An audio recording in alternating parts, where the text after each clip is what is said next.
Welcome to Scary Stories. Before I start reading this new Dogman account to you, I need to let you hear what it sounds like outside.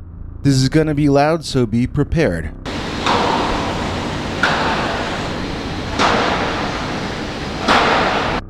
I don't know what they're doing over there. It sounds like they're executing political dissidents. I'm gonna try to keep that out of this episode as much as I can, which means this is probably gonna take a long time to record in the 90-degree weather. If it really comes out terrible, then I'll re-record it tonight or in the morning. Sorry about this, as believe me, this kind of delay hurts me more than it hurts you. Anyway, let's give this a try and see what happens. Dogman, Black Bear, Beat Down. Dear Scary Stories NYC, I'm a lifelong New Jersey resident, and I have a Dogman story for you that happened to me personally. Yes, it happened in New Jersey, although it was in a forested part of the state, not one of the urban areas. Yes, it was on the side of the state closer to Pennsylvania, which is where I assume the creature must have migrated from. Aside from the Dogman, we have a growing issue in the suburban and rural areas of Jersey with bears. We get more black bears wandering into human settlements all the time, and we try to remain alert about them. Everybody uses the kind of garbage containers the big guys can't break into, and we try to bear-proof our homes and neighborhoods. They are beautiful to see, and it's a thrill that sets my hair on end every time I do. But it has to be remembered that they can become violent very quickly if alarmed or surprised. You don't want to get too close, no matter how cute they might look on your kid's screensaver. What happened to me, I think, tells a tale of changing times in New Jersey's forests and wild areas. In my opinion, we are living through a period in which Dogman and black bears, along with other predators like mountain lions, are competing over dwindling resources. Will one side eliminate the other? Or will some kind of a truce eventually be reached? And how will this impact our own species in the long run? Because we humans like living in New Jersey as well. There's a road through New Jersey near where I live that's sometimes called Ernest Garten Road and sometimes called Cool Run Road. I grew up around here, and yet I never actually asked why that is. I bet some of my friends can explain that to you, but I never really cared what the answer was before. In fact, I never thought to ask the question before. I googled it just now, and it seems the internet can't explain why it's named that way either. I'm sort of mentioning it now because it will come into play later on in this anecdote I'm relating to you. Now, this all happened in Quinton, New Jersey, which is on the southwestern side of the state, over south of Philadelphia. Although it's got a lot of forest in it, there are homes built all through that forest, and it's suburbia, not a rural wilderness area. We do have those in Jersey too, but they're generally in the east, such as Wharton State Forest, and of course the very famous Pine Barrens, home of the legendary Jersey Devil. That's the part of the state that most of the cryptid sightings seem to emanate from.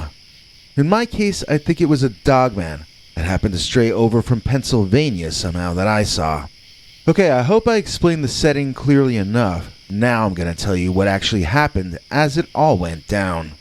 So this occurred in one of the first months of the pandemic.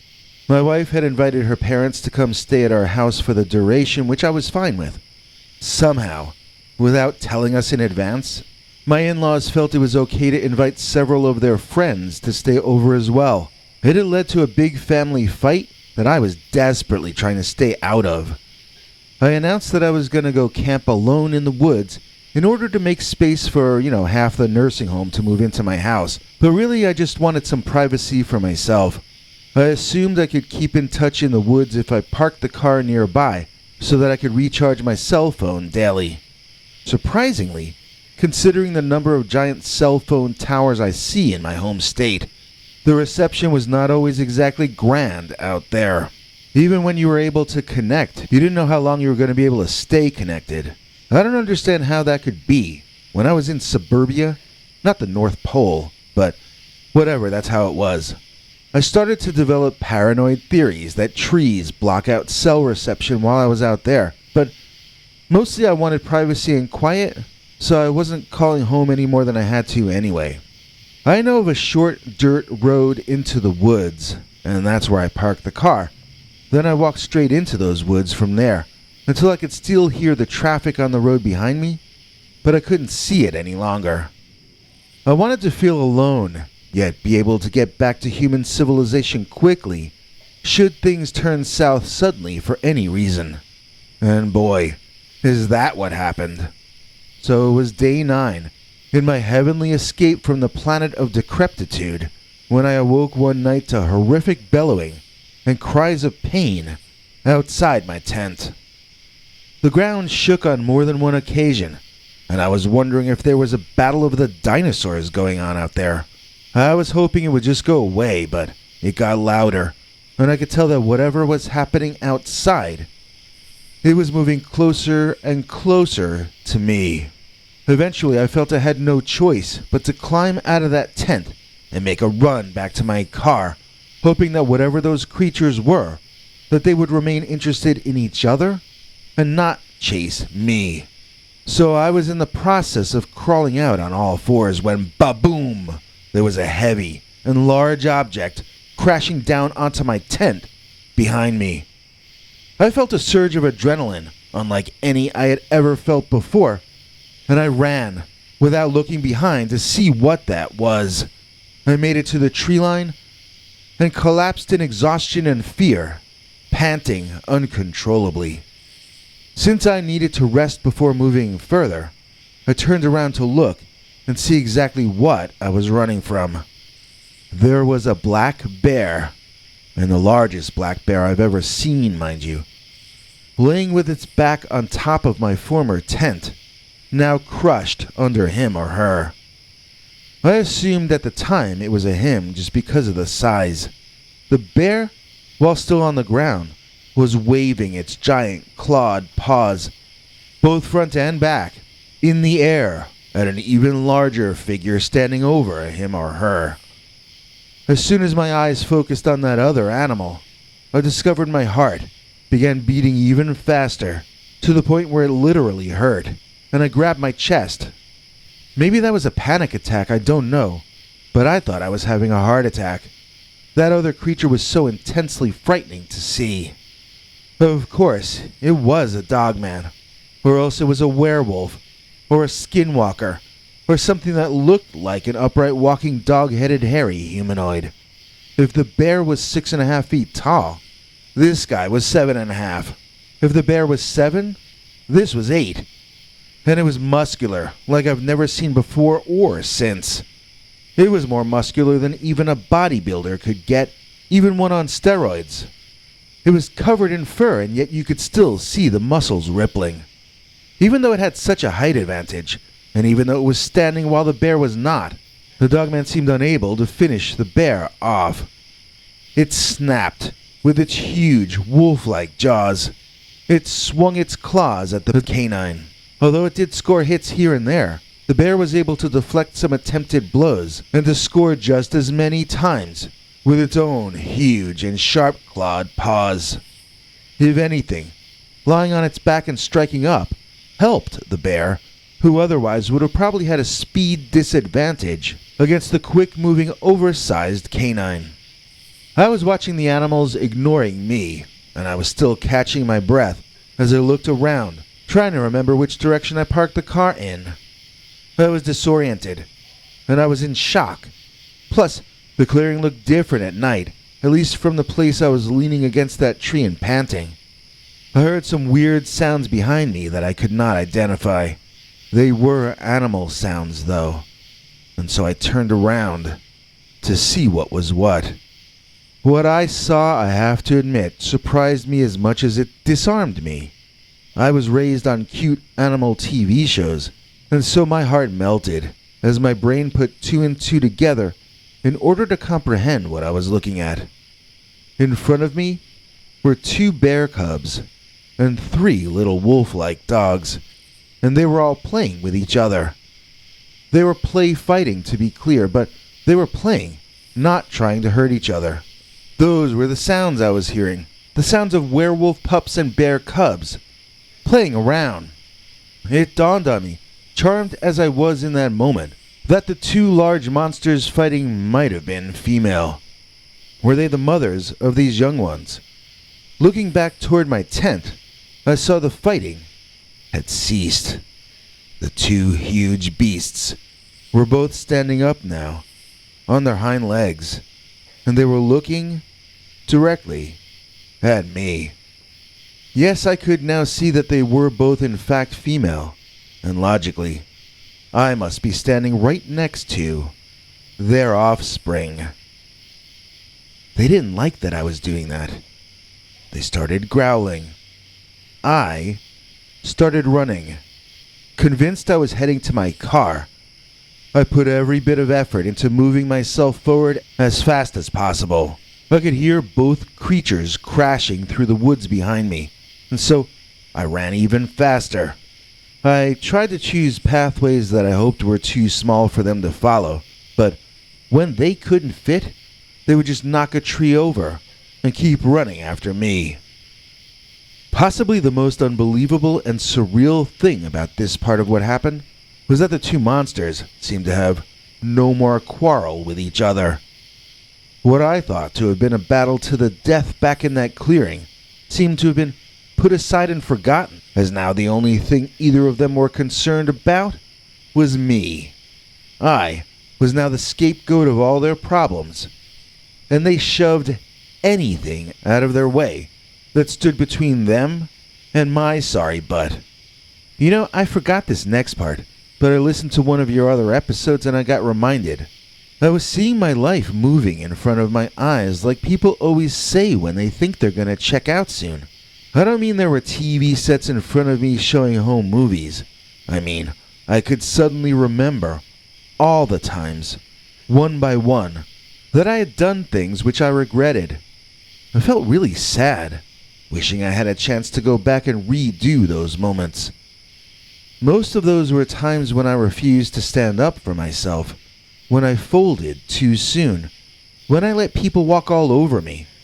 Even right there, in that moment, I was running from the Dogman in the woods because some old people I didn't even know had taken over the house I paid for with decades of hard work. I always let myself get pushed around, and now it was going to kill me in the end.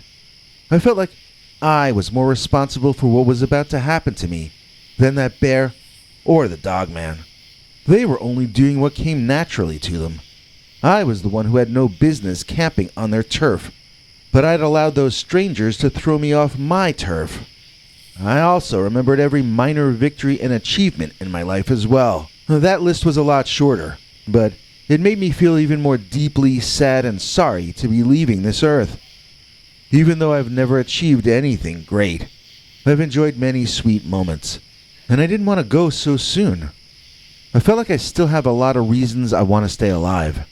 That's what kept me going when my lungs and my legs screamed for me to give up. So I reached a paved road, and I knew at once I'd been running in the wrong direction for my car. I was parked on a very short dirt road. This had to have been Cool Run Road, the street through suburbia I told you about earlier. I had failed to reach my car. I was out of breath again, and this time it was going to cost me my life. The sounds of the beasts in the woods grew louder, and I knew I was doomed. Lights drew my attention approaching in the distance. Car headlights. Someone was driving toward me. I waved my arms in the air, and I stood as tall as I could. Amazingly, it was my wife, driving 3 of the old people, to or from someplace, I don't know, or remember, or care.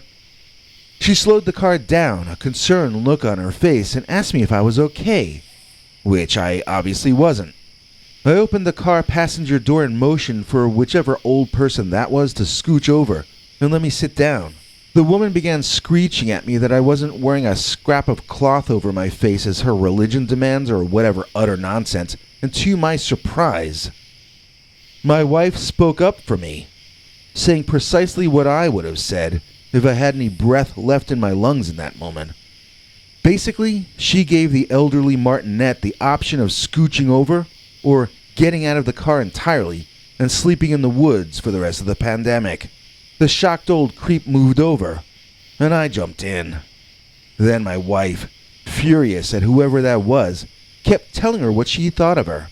He's letting you quarantine in his home for free and eat his food, and you can't share a car seat with him? Asked my wife.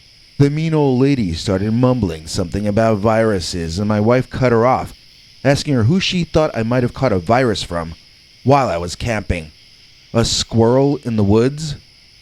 But then, the mama bear and the mama dogman came barreling out of the forest onto Cool Run Road, and the old lady pointed and said, "Them."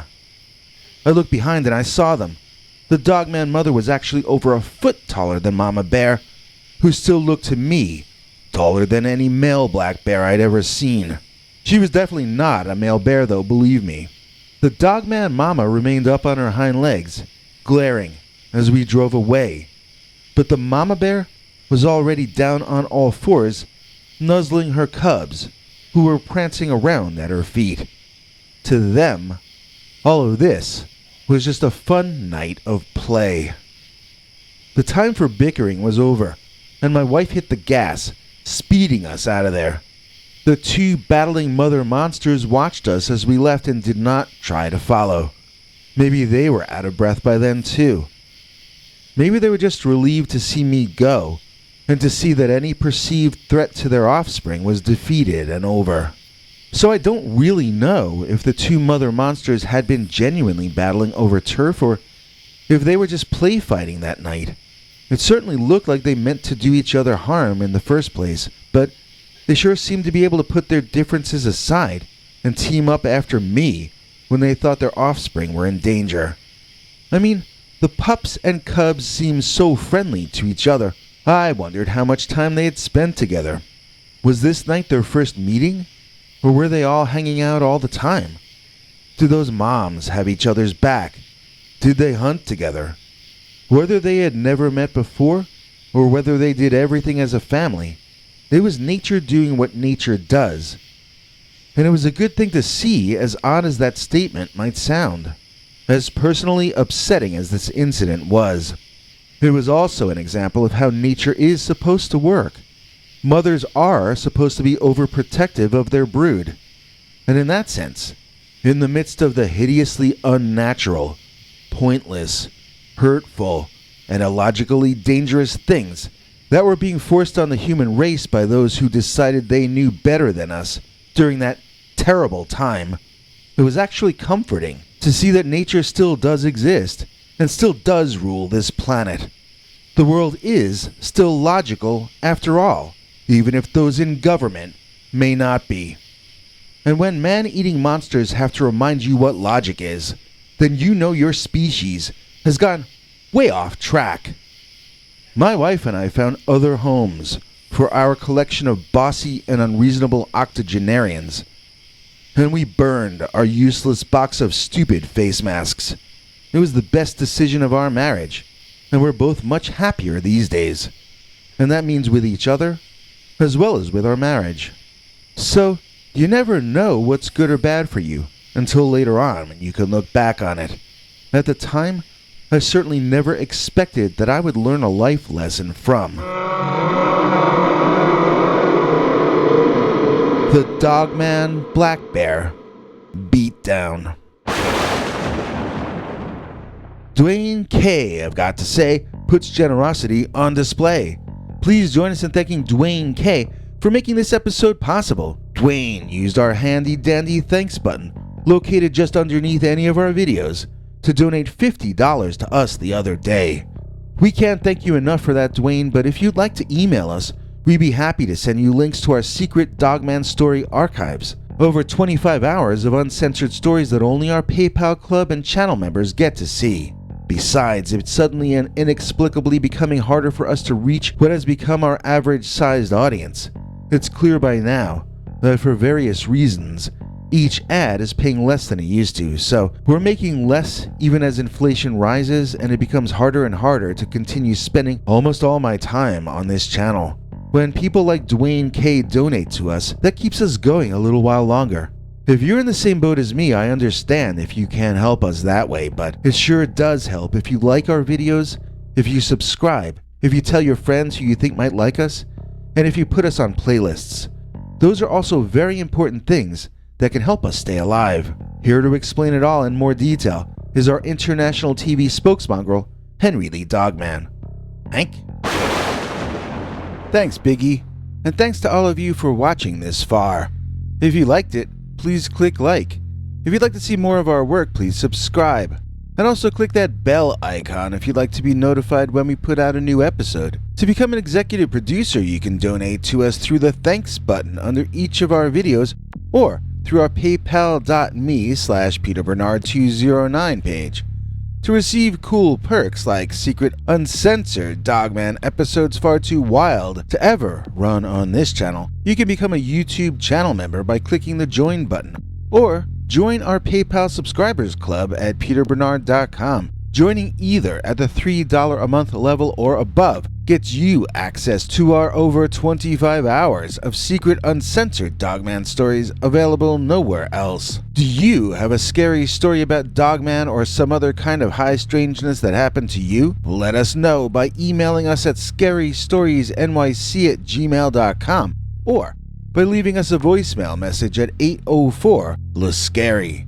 You may need to call back on that one. It cuts off after, I think, 3 minutes. And if you don't want to do any of that stuff, thank you for simply watching to the end. Good night, and have a scary tomorrow.